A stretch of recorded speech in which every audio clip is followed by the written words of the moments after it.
What's up, everybody? I'm Jess. And I'm Ben. We are the hosts of Podcast of the Rings, your guide with everything Lord of the Rings. Rings of Power is premiering on August 29th, and we're going to be your companions through that every day after a new episode of Rings of Power drops. You can expect an episode from us. So what you got to do right now is hit like and subscribe if you're watching us on YouTube, or subscribe to us on your preferred podcast player so you don't miss a beat. If you join our Patreon, you'll be able to join us for our weekly Discord discussions about every episode and a watch along of the finale on October 3rd. We're like the best friends, if I dare say fellowship, through this journey with you. So make sure. I see what you did there, Jessica. So don't miss out. We want you to join us on our journey. And Ben, I don't know if you guys caught that, but Jessica said the word fellowship, and there's a movie from Lord of the Rings called Fellowship of the Ring. Like, this is why we're doing this, honestly. End commercial and on to the episode.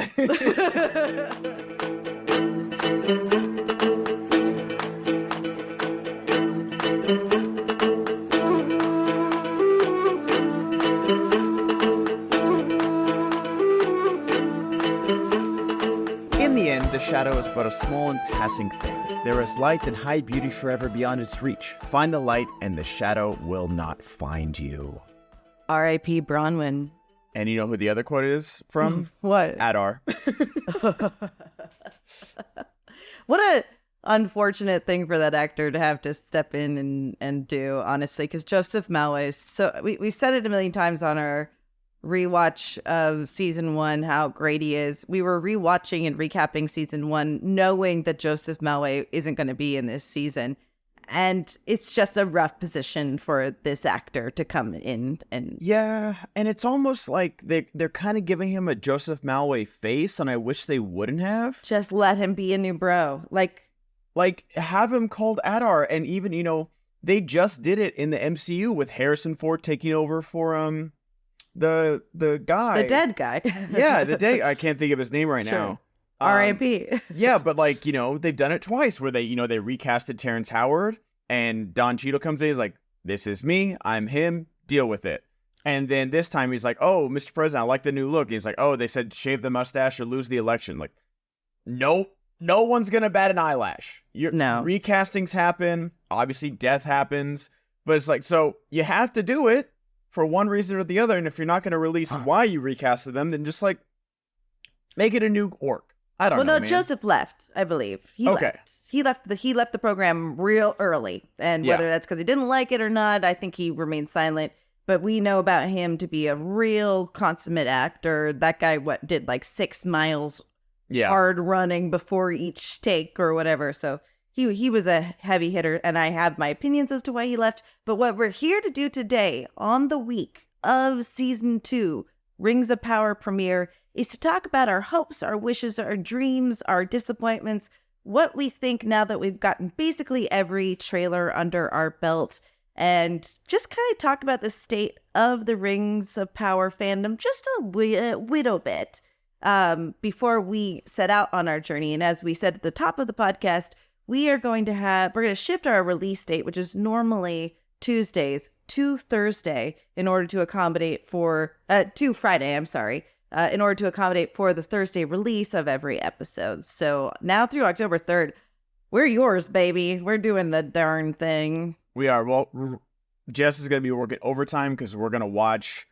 all 3 episodes, do separate episodes for each Rings of Power episode because they're doing a 3-episode premiere. Which is kind of, I want to start there. What the hell? I like it. Why? I think it's a good way to hook the audience because they were so disappointed before. Not disappointed, but in a way, it just depends on, what the structure of the season is. My guess is at the end of the 3rd episode, the battle for Eregion is going to begin. Interesting. And so you get through, people love their binging. People love to binge watch. And I'm a little bit of both minds where if you're going to do a show and structure it like a binge watch, which is what I think House of Dragon Season 2 did, then it might work. But if you're going to do a week to week, it doesn't need to be some giant cliffhanger or anything like that. But, rewatching Game of Thrones, there's always something like, oh, it does end on some kind of note there. Okay, what's going to happen next week? And so I feel like doing at least the 3 episodes, you're like, okay, we got, this conversation, that conversation, this guy went here, they went there.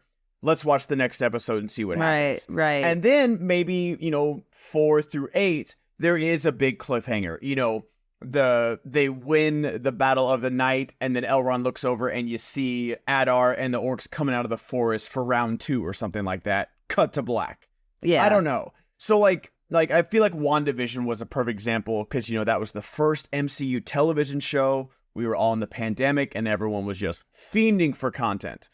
And so totally, you watch the first episode of WandaVision, the black and white one, and there's it's a really good homage to that kind of TV, but there's not much there, except I think there's a little airplane at the end. But then the end of episode 2 is a big cliffhanger, and you're like, okay, that's what they're doing. So we'll see if they structure it like that. I'm expecting at least one big cliffhanger at the end of episode 3.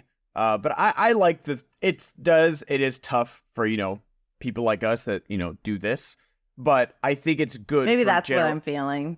No, I totally understand that, doing 3 separate episodes, editing, uploading, all that stuff, and hopefully not overloading people with clicks and, the algorithm's like, you put out 2 videos this week and we're going to bury this 3rd one.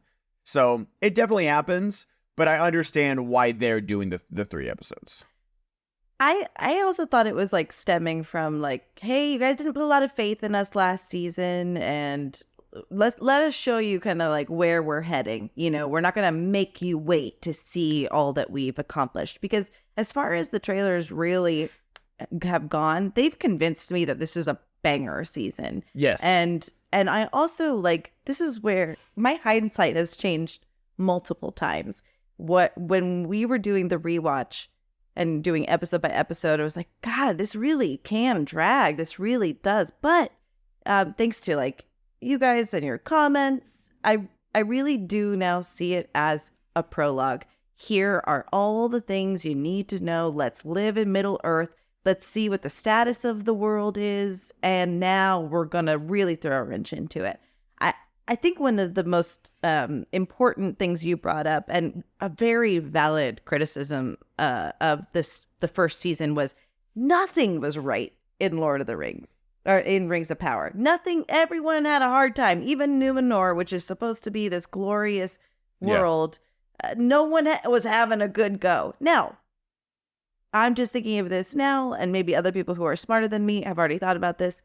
That's why Sauron wants to take over, because all he wants is order. All he wants are people to be in their place, and he thinks he has the solution. I didn't think about that until just now. That everyone is a little bit upset. It's a pre-election, and he's really putting up his bid. So that could be the reason why no one's really happy. But is Adar going for vice president or something like that, or is he? Is he the JFK in this? Is he the RFK? Yeah, where he wanted to take over for Sauron, but then he is ripped. Beat him. He is ripped. Does that make Galadriel Kamala Harris? I don't want to do this. No, we don't have to do this. I'm just saying. We don't have to recast the election, okay?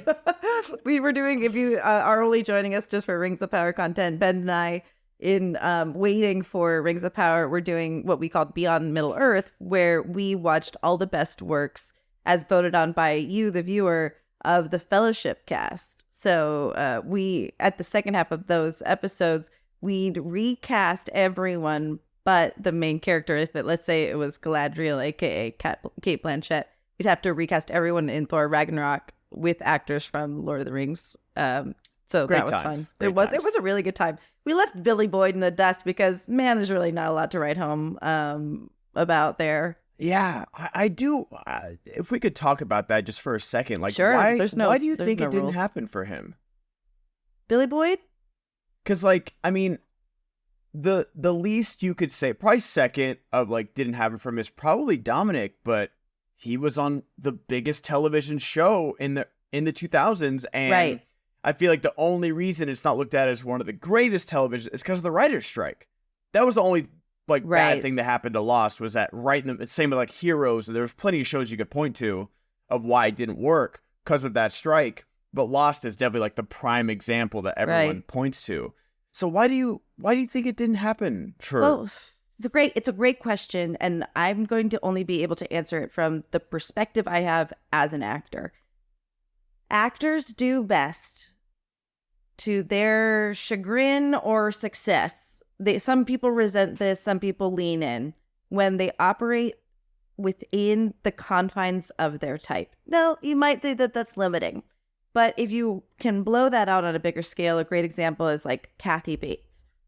If you saw Kathy Bates be cast in a role of... As a Native American woman in a Rob Reiner movie? We did cover North, and she shows up in brownface, and it's jarring. Yes. But there, she is the put-upon caretaker. That is like a phrase that Kathy Bates embodies. Is strong woman, but she's put upon. Or she has a situation that she didn't choose, right? Mm-hmm. If you put her in like the hot woman role or the, funny comedic relief, that's not her role. She operates in, I empathize with her, she can handle business, and yeah, that blows out to her being the CEO who doesn't want to deal with Michael Scott or whatever in The Office, and that goes to the one she's in with James Caan.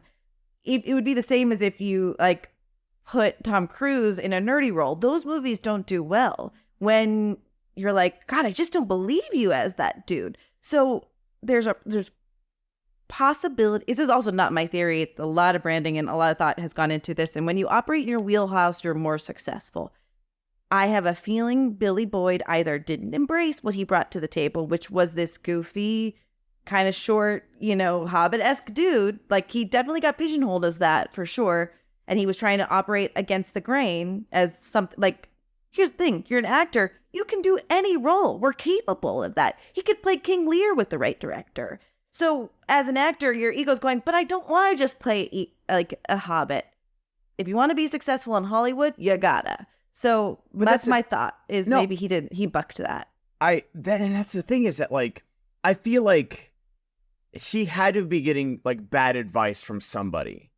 Like this can't be that because he would have at least gotten some especially around this time where like, Judd Apatow was just starting. We were still getting mainstream comedy movies. Mm-hmm. We were still getting all these things in theaters that were successful. Unlike now, now you'd see him in like 10 Netflix movies at the very least or something. Sure, that's a good point. But or even a Hallmark or something like that. But like back then, like, why isn't he the nerdy lab technician on CSI? God, it's why so isn't true. he like in some kind of network show exactly like Dominic Monaghan? We're like, okay, for people that don't know, like back then, doing TV was like not looked down upon, but it definitely wasn't movies.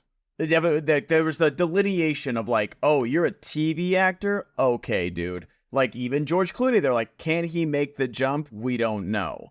And so there was definitely like that line of demarcation that does not exist anymore. Almost every A-list star has some prestige television show that they do now.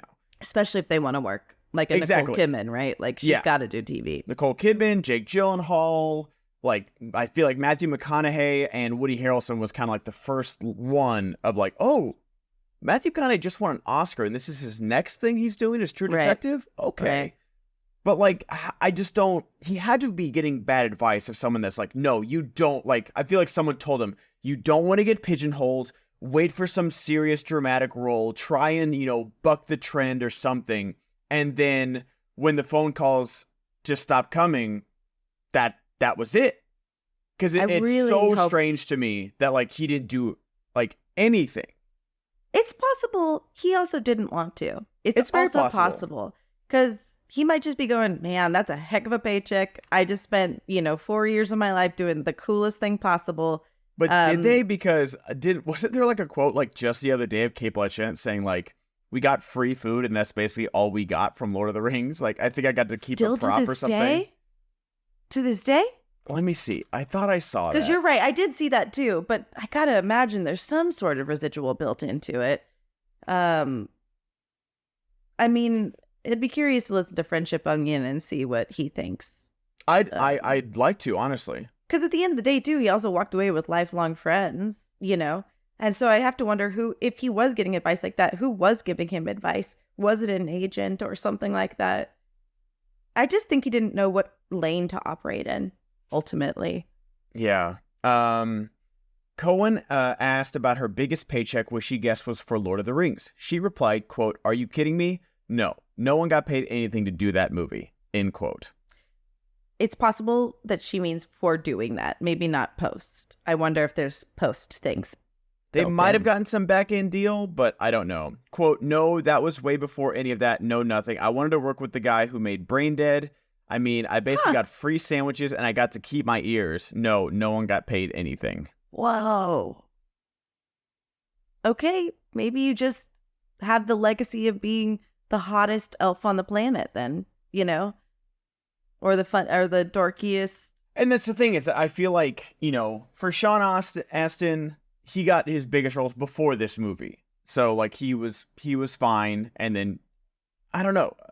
Elijah learned how to be creepy and that's like, the thing, is that Elijah did buck that trend. He's like, I'm gonna go in the opposite direction and, you know, eat prostitutes in Sin City and be the weird little guy. But I think you'd find that he still is like the vulnerable guy. Like you can play horror and you can play rom-com and be successful in both those if you still bring the core elements of what you operate in. I argue to myself all the time, I don't know 100% what I bring to the table as an actor for on screen. That's why I don't work that much, because I don't go, I am the it mom, or I'm the mom that everyone's jealous of, or I'm the fucking nerdy mom, you know. And I'm saying mom because that's my age category. Like if I wanted to work, I have to lean into that world. It's not an easy thing, but you do need to either know it. Some people are blessed to be like plopped right into it. Someone can see, like Melissa McCarthy, right? She knows exactly what she offers and she delivers it every single time, and it's fresh. That would be my thought. We still have to do Billy Boyd. We'll do a poll for either Master and Commander or Seed of Chucky. I was gonna make us watch Grey's Anatomy because I love that, but it's not a good episode. So is it really? Is it not? It's just Grey's Anatomy. Save a life. I mean, God, there's nothing compared to that first 5 seasons of TV. I'm telling you, dude. Like procedurals, they work for a reason. Like hate on them all you want. Scrubs works. House works. Grey's works. Like I just got done with the Newsroom and all, like it was a rewatch, but I'm like, man, the drama really does work, man. You're sucked in, and if you can keep the threads going, you can always fold new characters in. Grey's Anatomy's in season 21. Anyway, Rings of Power is only 5 seasons. I love let's talk about the status of. It's really been interesting doing the trailer reviews because we're getting a wide swath of comments. I love the people that think this is going to get canceled or that this is the season. And you said this before, and you're totally right. If Jeff Bezos, for some reason, decides to have an opinion on this one day, he could pull the plug. He certainly could. He could. But there's also so much money at this point that, like, he's making money whether you're talking negatively about it or positively. If you go search a Lord of the Rings thing to buy a book on Amazon, he's making money. That's what this is. It's one of the best monopolization of a franchise. Because like he also owns the outlet where you buy the things about it. So it's genius. It doesn't matter what the fuck you think about it or what Ben and I think about it. It really doesn't.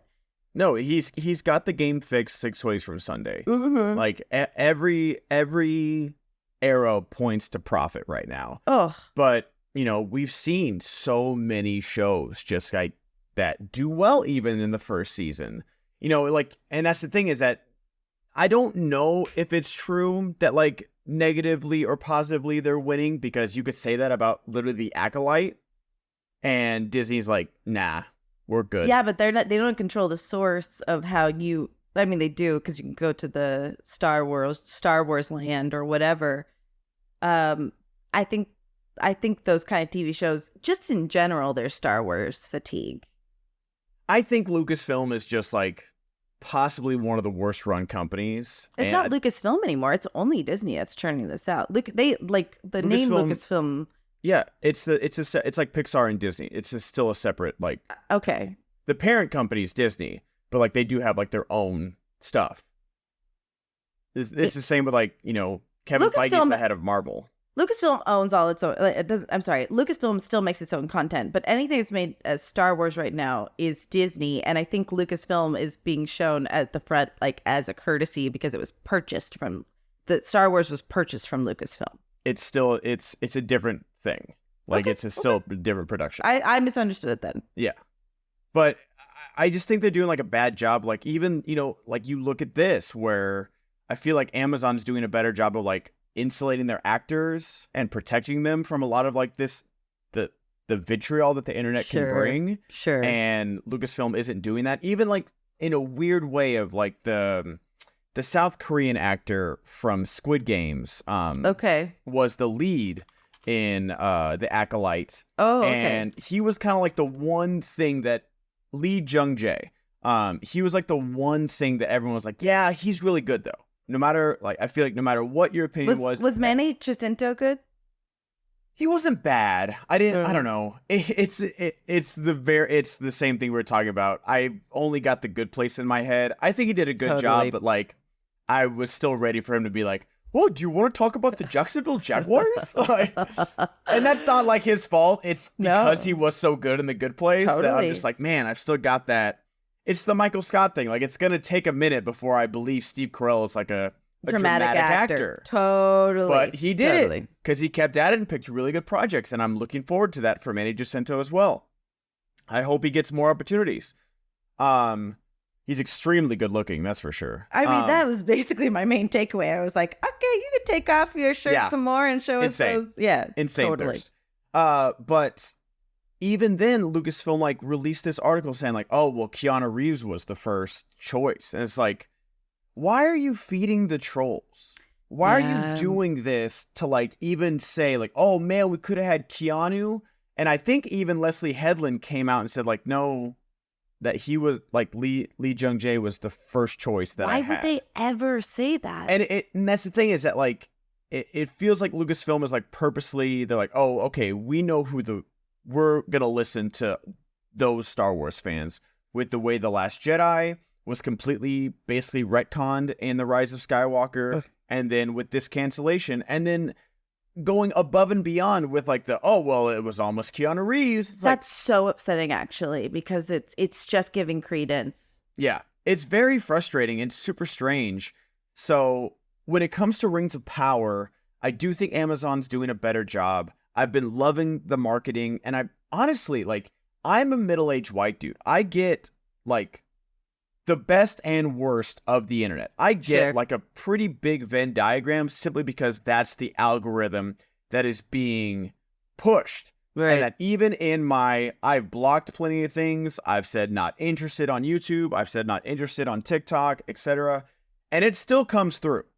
It still comes through because that's what gets pushed and that's what gets the clicks. And so I do feel like even in my algorithm, most of this has been positive. Like, I feel like the negativity was much more prevalent for that first season, for the fallout of that first season.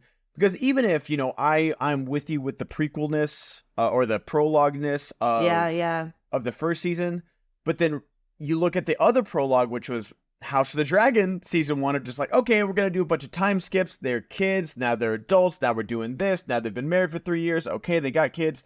Now the war starts. And everyone's like, whoa, you did all that in 10 episodes. Okay, let's go. And they're like, no. Hold up. Like, pulled the e-brake, smoke's coming out of the engine, and then we're just like literally spinning our wheels for half of this season. So if like this is to go off the Olympics, like they hit some hurdles. They're on the ground right now. Yeah, and Rings of Power is the tortoise coming up from behind the rabbit, being like, oh, here we go. It's my turn now. And I'm feeling it. The momentum for this season, I feel like it's hitting full stride. I couldn't agree with you more. I really couldn't. I think I just want to give like one of the things that's kind of overshadowed by a lot of like the hate comments are like people who actually have justifiable issues with the show, but also aren't racist and sexist. They just don't like how the show was formulated or whatever. Like, those people are entitled to those opinions. And I actually have to like just issue an apology too. Every time someone comments negatively about this show, I assume it's because they're racist and sexist. And that's where the internet is because like I have an opinion on the Acolyte being canceled where I'm just like, guys, it just wasn't that good. But you can't, that's not allowed. Because then I'm a racist misogynist. And I'm just like, no, dude, like I watched the whole show with an open mind and I like The Last Jedi and I like a lot of Disney Star Wars and stuff like that. But like this was poorly paced. It was poorly written. There was no cliffhanger. They didn't finish the story they were telling. A lot of the dialogue was fucking nonsensical. There's some good stuff in there, but no, a $250 million budgeted show shouldn't guarantee a season 2 just because you plant the seeds for it. Like, and give me a season fail. 1. It didn't fail. And this is where it's tough to have that nuanced conversation because it didn't fail because it was diverse or inclusive or whatever. That's not why it failed. And shows that, are inclusive can succeed. But the problem is it gives credence to those kind of haters, those bigots, that they can point to that like, well, this is why it was canceled. Yeah. And you can't have a nuanced opinion, which is like, actually, no, it just wasn't good. Like, and you're going to get attacked for that. So I'm guilty of quickly making an assumption as to why someone's gone out of their way. And I'm personally going to work on that too. Now, if I could point back to our trailer for the War of the Rohirrim, the second you use the term fucking girl boss, it's over. I don't want to talk to you anymore. I actually have opinions. Like, I do have opinions that will Gaslight, gatekeep, girl boss. Boom, boom, boom. Boom! I will say this, and we'll talk about it more when we actually get to the War of the Rohirrim. We'll obviously watch it. We'll obviously talk about it. My initial thought was, do I need another Eowyn story? Because that's what it feels like it is. Mm-hmm. And so that thing is not without its criticism. I don't care if it's about a chick that's awesome, but we already got the chick kind of bucking the system in the movies. So do we need this story? Yeah, we already got the Shield Maiden of literally Rohan. Like, it's not even like a different country or province or whatever they're called, kingdom in Middle Earth. It is literally Rohan. She's blonde. She's like the daughter of a king, even though I know like Eowyn's the niece. Sure. I know that. Adopted daughter. Literally says in the fucking movie. Don't comment that.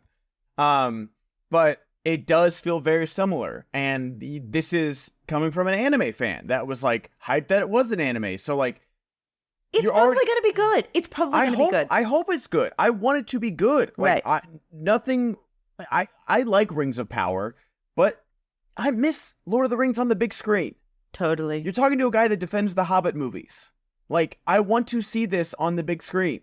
And so I'm there. And do I know that you're losing a portion of the audience? Because unfortunately, a portion of the audience is just like, oh, animated? It's for kids. Jesus Christ. Grow the fuck up, by the way. Is that right? Do people actually say that? Oh, God, I didn't know that was a... That's actually... I just actually feel sad for them. It's truly... Oh my gosh. There's a guy that I ran into that was like, I don't watch movies after 2010. And I was like, what the fuck does that even mean? What does that even mean? I'm sorry, bro. Like, enjoy the rest of your life for making that whole decree for yourself. What a fucking wild statement. Yeah, I don't know. To each their own, but I'm just like, you're just missing out on so much. Well, and that was my main point too, is like, you have no idea what this show is going to be about. You have no idea what War of the Rohirrim is going to be. Don't cut yourself off from liking something just because you're not quite sure about it. Maybe also shut the fuck up if you don't want to watch it. Just shut up. And what a boring way where you're like, unless a white dude's at the front of it, like you think it's woke or it won't be good. Like, but then they'll watch like Mad Max Fury Road and be like, hell yeah, dude. Aliens? Oh my gosh. And it's like, gee. I know. It's a weird time. I can understand the fatigue of feeling like Every show has to hit a certain quota and all those things. The change also that people are trying to make towards more inclusive storytelling and more diverse storytelling isn't really about you either. It's about the young kids coming up that need to be able to see themselves on TV. It really is. We can talk about it another time. I can understand to some extent why people are fatigued by it, because guess what? I was fatigued by the white guy story over and over again when I wasn't seeing myself well represented. And I'm a white woman that saw myself semi well represented in someone like a Trinity or whatever, or Eowyn. But there are genuine criticisms one could have, especially with War Rohirrim. Do we need Eowyn's story? Is it going to be different? Was Rings of Power too slow? Did they change the story? Did they stretch it? I think those are valid criticisms, and I think this show particularly alienated those that know so much about Lord of the Rings, because it really didn't alienate people that don't, because I know people who don't know that much about Lord of the Rings and loved the show. Loved it, then. Loved it. And that's the thing, is that I feel like Rings of Power might have fumbled the bag of like, okay, if you know the appendices and the Silmarillion, that's great. We're going to try and honor that as much as we can because of copyright issue. But then even for new people that, that don't know about it, and, I've read the Silmarillion, but, I couldn't tell you much about. I was like, oh, okay, did this happen? Did that happen? Sure, whatever. Silmarillion's a tough read, y'all. Sorry. But even then, it was just like, okay, so what are you doing to bring new fans in? Or just fans of the movies? What are you doing to bring those people in? And I feel like they kind of fumbled that as well. I think that's why they made Galadriel the lead, though. Yeah. No, I totally agree, but it's just like there wasn't that much action. There wasn't that, that scintillating dialogue that really pulls you in. It's so true. And there wasn't, the audience surrogate of the hobbits that you're really rooting for. They tried and they weren't interesting. And God. But I'm sorry, no, you can't try with, oh, we don't leave you behind. Bye, bitch, we're taking your fucking wheels. Sorry, you twisted your ankle. Time to feed you to the wolves. Literally. We wait for you. We don't. No, just kidding. Ironically. Yeah, they're so poorly written. Show us the makings of the Hobbit. Don't get me wrong. Belladonna took, or whatever the fuck. There's the bitch. No, Belladonna's the mom.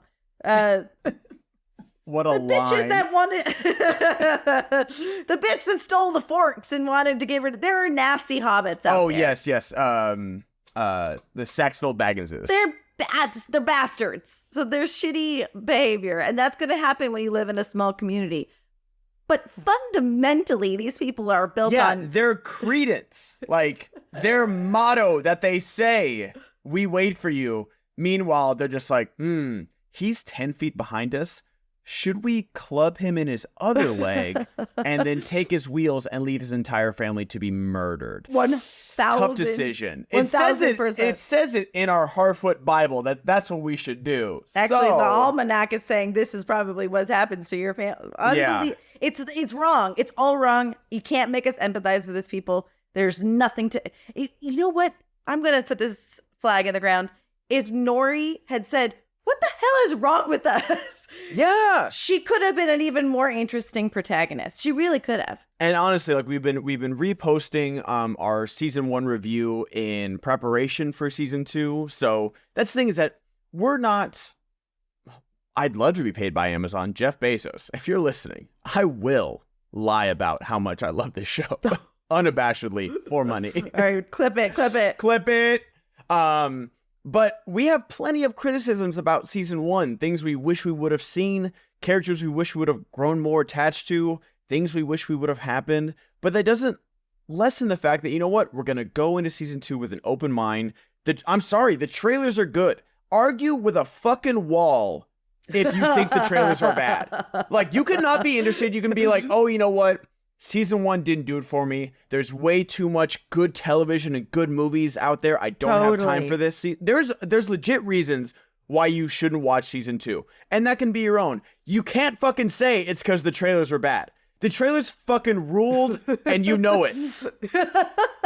Like, you are talking to the biggest Richard Aramayo critic of he is not Hugo Weaving. This is so not true. My Lord of the Rings when it comes to everybody needs to be a hot badass.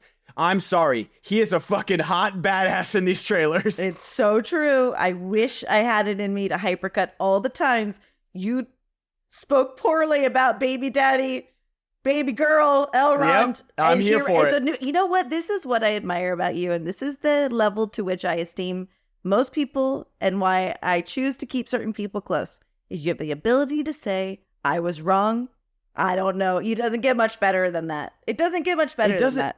And there were moments that I like Elrond and Durin, best part of the show. So I like Richard Aramayo as an actor. No one was, that's a really fair point to your But credit. I just didn't I'm like, oh man, he doesn't have that Hugo Weaving fucking, I don't look at Richard Aramayo and be like, oh my God, he lived through the war, the Second Age, the Last Alliance. How did he make it to the ships after everything he did? Well, I look at that Hugo Weaving, I'm like, I get it.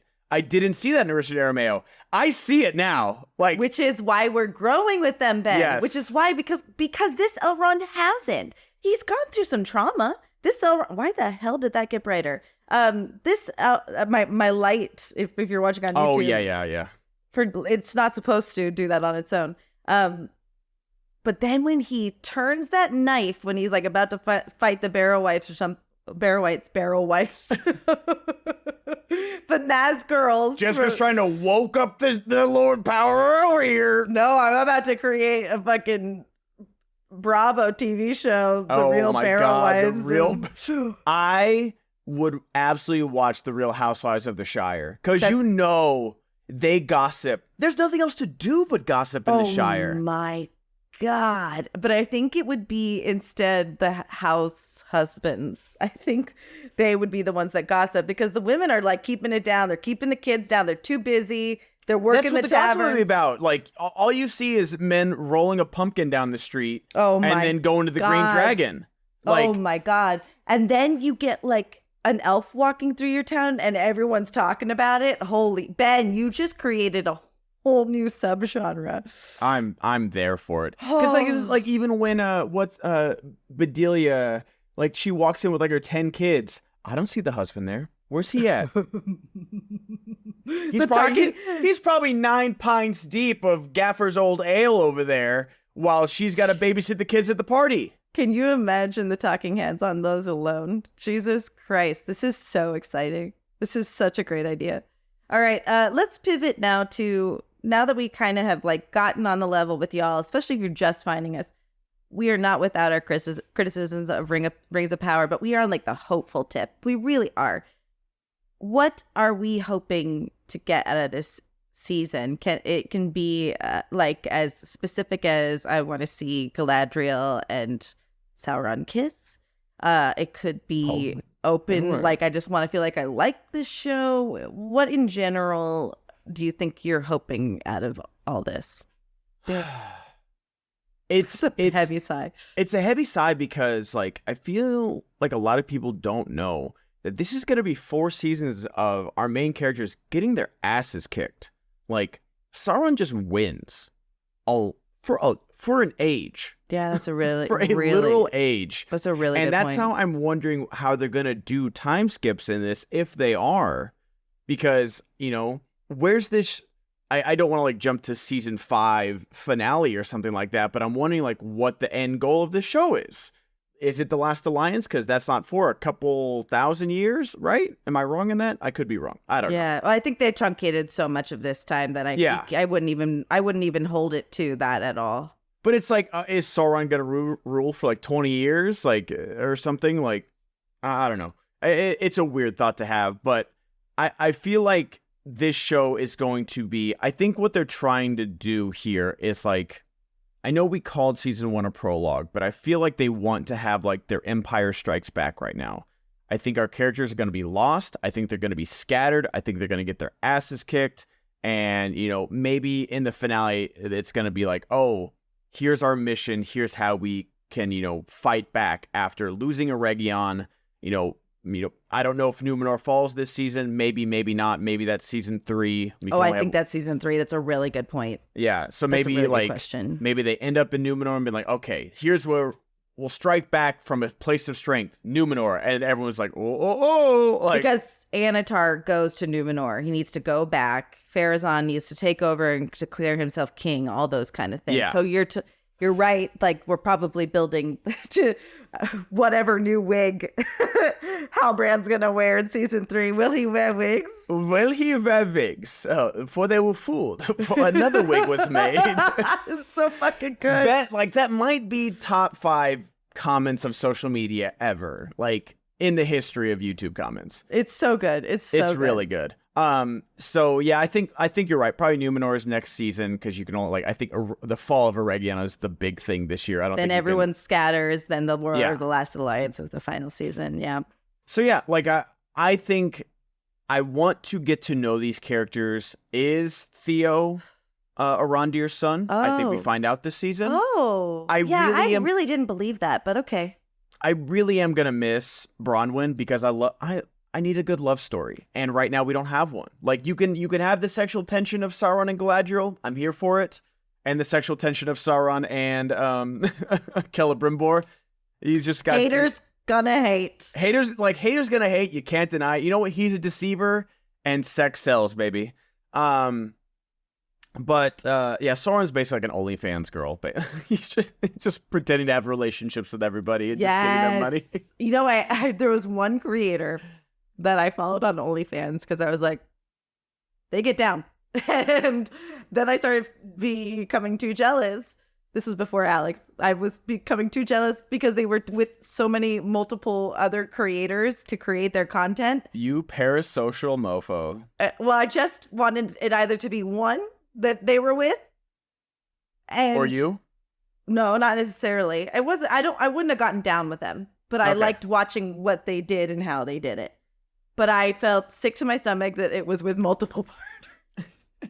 Jessica created her own reality show out of an OnlyFans creator. I'm such a monogamist that I can't. And I was reflecting it too much against a relationship I had with a fuckboy, and I was like, that's a fuckboy. I can't watch it. But anyway, I digress. With the TMI section of Jessica's podcast. TMI corner with Jessica. But I'm looking forward, honestly, to the All Is Lost season, which I think is what we're getting. I think, Celebrimbor, I don't know if they're going to go full fucking Silmarillion and use him as a banner, like, in the front of Sauron's army, like they do in the book. What does that mean? I don't know what you're talking about. Like, I'm pretty sure, because I was reading about this, that like Sauron like strings Celebrimbor up and like he's like a banner in front of their army, like after he's like been fully betrayed and stuff. Are you fucking kidding? It's a pretty brutal death. Like, Sauron's an evil motherfucker. Celebrimbor, we're gonna lose him, is what you're saying. It seems like it. I didn't even think about that. So this is what. So if you guys don't know, also Ben and I do a Patreon exclusive House of the Dragon podcast, and I'm doing my best to avoid any information about what happens to the dragons, or what happens in this story, even though it's history for Game of Thrones. Yeah, I don't know the Fire and Blood either. Although I did see a tweet that was like, me going into House of the Dragon, knowing that this is about the fall of the Targaryens and how all the dragons died, but then all the Targaryens die and all the dragons are dying, and I don't want it to happen. So there's things that people may know, like with the Celebrimbor thing, so spoilers. If he dies, like some people are gonna die, like Elendil dies, like he dies on the Battle of the Last Alliance. We know that from the movie, but I didn't know that about Celebrimbor, and I'm really sad. I think it's gonna be a good season of like, I think this is where we get attached to these guys. I think kind of Rings of Power kept us a bit at arm's reach in season 1. And I think this is where we really start to embrace these characters as they go through these trials and tribulations. And I'm really excited for, the big battle of Eregion, but I'm also excited for like the quiet moments with all these people because, we're with our House of the Dragon podcast, we were pivoting to watching Game of Thrones weekly on Patreon if you want to join us there. Jessica has never seen it. And so all these little moments in King's Landing, Arya water dancing with her sword master, like all these moments that really attach us to these people is what brings us back to the show. So I'm just going to temper your expectations there. I think unless the showrunners made a drastic change, I don't know that we're going to get that same political intrigue that Game of Thrones has with the tete-a-tete, like the word dancing and all that. I really don't think so. We only occasionally got some really good scenes between quote-unquote Halbrand and Galadriel last season, and the majority of the meat, raw meat, was Elrond and Durin. Yeah. There was, like, you're so right that there was some beautiful love. They did the love story right with Bronwyn and Arondir. And they also know he's your fighter, right? So I think we're going to get some awesome, amazing fights with him. I'm not hopeful that we're going to get amazing dialogue that's going to inspire us like Game of Thrones makes us feel like intrigued, I don't think it needs to be like, a 1-for-1 thing, but just like, what's going to bring me back for 5 seasons? Because, according to the Silmarillion, we are going to lose people, obviously. And, maybe the Queen of Numenor dies this season as well. We don't know. But what's going to bring me back? Like, what's going to attach me to these characters? It can't just be winning a sword fight. It's got to be something else. And especially if, like, Arondir loses his love interest, like, that's a big thing. It is a big thing. Like, I liked him because, like, yeah, he was a badass, but, like, also, like, he was fighting for love, and I like that. And he stayed behind. Yeah, he stayed behind with it, and with his people. He, like, almost forsook, like, his own people to protect the village of the Southlands because of Bronwyn. And so that was like a big thing. And so it's like, okay, I don't love, what's his, the bad guy at Numenor. I always forget his name. Pharazôn. Pharazôn. I don't care about his son and Elendil's daughter. We haven't seen hardly hide nor tail of them in the trailer. And so it's like, I don't want like this will they, won't they of Sauron and Galadriel type stuff. I don't know. No, I think they are. I think they are. But that's because they're not interesting. But they're just bigots. And we have to see whether she's going to walk out of looking into the Palantir a bigot or not. Again, like, I don't think there's a lot of sexual intrigue there. I think they just suck. I need some love, though. I need some sexual tension. It doesn't like... I don't need some. Like, we just did our first episode on Patreon for Game of Thrones, and I think there's at least 9 naked women in the pilot episode. I don't need that in Rings of Power. No one's talking about that. No one's talking about that. But I need some sexual tension. I need some love. I need oh my gosh, when are they going to get together? I like that. If you're going to tell a classic fantasy story, that's a big part of it. It's a huge part of it. Even if you felt like Eowyn got done dirty or whatever, like it's still there's a reason why Peter Jackson adapted things the way he did and enhance certain parts of the story, because it keeps us coming back for more. Arwen never faltered in her love for Aragorn. Aragorn never told her, "I'm leaving you for this." They were together. It was going to be the thing, but it works for the large on-screen epic storytelling. And maybe I am reading into Celebrimbor and Sauron being in love, but I'm telling you, there's a lot of esteem. There's a lot of good acting. I think you read too much about in love. I think you just want to bone. Like, I think Celebrimbor just wants to bone. Celebrimbor wants. Well, again, this is bone bore. Anna. No, I can't. I should have workshopped it before. Anna Tarn. Anal tar. We're gonna get banned. I think we're gonna get banned on that one. Cut that one. Very good. Cut that one. No, I'm not going to. Cut it for the West Coast. No, yeah. Okay, Lauren. I'm hopeful. I think you're right. The trailers just are like bangers. The trailers got me hyped. I almost like I am a little nervous because even I was hyped for season 1 because Lord of the Rings. I'm there. I haven't had it since The Hobbit. I'm here for new content, baby. I'm here for a new story. But it didn't work out that great for one reason or the other. But this, I'm just like, oh, okay. Like, if the trailer was mediocre, I'd be the first one to be like, okay, we're going to watch it. I'm really hopeful for it. Here's what didn't work. I'm on the gravy train, baby. I'm aboard the hype train right now. And just from like a macro bird's eye perspective, political perspective, woke perspective, I really hope it does do well so that a lot of the haters can't point to, well, J.J. Abrams got rid of Rosie Tran and, you know, like, let's just do it right, guys. Because I really, really do not think, personally, that Rings of Power was casting so that it could be accepted. I think they cast the way they wanted to cast. They cast the right actors for the roles. And they told the story that they felt like they should tell. Not because it needs to be a woman-led story. Not because we need this. Not because we need elves of color. We did need those things. And I still think they're telling an excellent story apropos of that. And also, I think most rational people, like the trolls and the grifters, are going to be who they are. It's so true. It's so true. There's no point. But for a lot of people that didn't, you know, that are in our comments saying like, oh, well, they didn't do this. Like, you know, Galadriel was never tempted by the ring, or, you know, Sauron never touched the three, so on and so forth.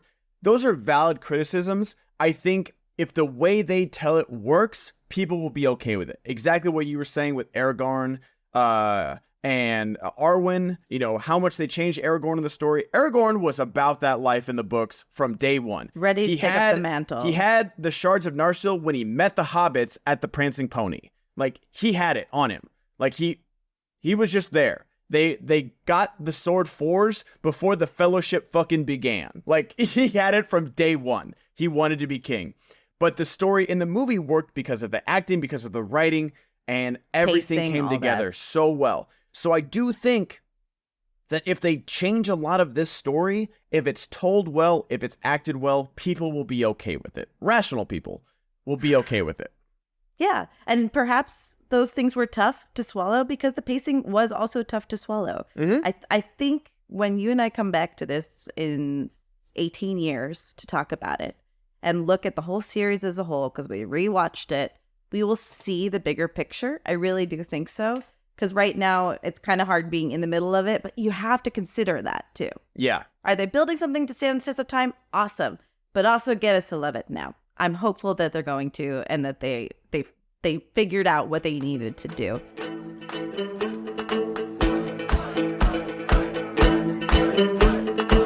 Well, I think that about wraps up our thoughts. We absolutely need and want to hear from you because we're engaging with your thoughts. And honestly, you're changing hearts and minds just like we're trying to.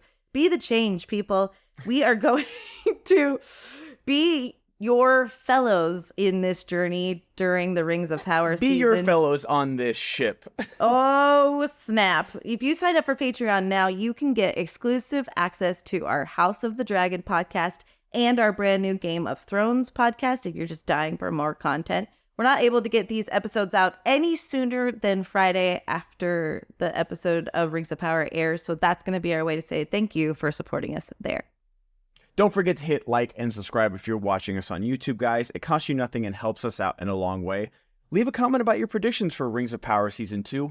We might just read them in next week's episode. Like, I am definitely going to be looking forward to our Discord discussions after the episode and predictions for each episode. Special thanks to Jesse Gillespie, who's a Patreon member at the Elven Ring tier, and starting in September, we'll be adding a special thanks card to our outro for everyone at the $5 Patreon tier as our way of saying thank you. If you're listening on Spotify, Apple, or your preferred podcast player, please give us 5 stars and write a review if you feel like it. It helps us out so much. That's wonderful. And Ben, until next time, which is basically at the end of this week, may our paths meet again for 3 times this weekend.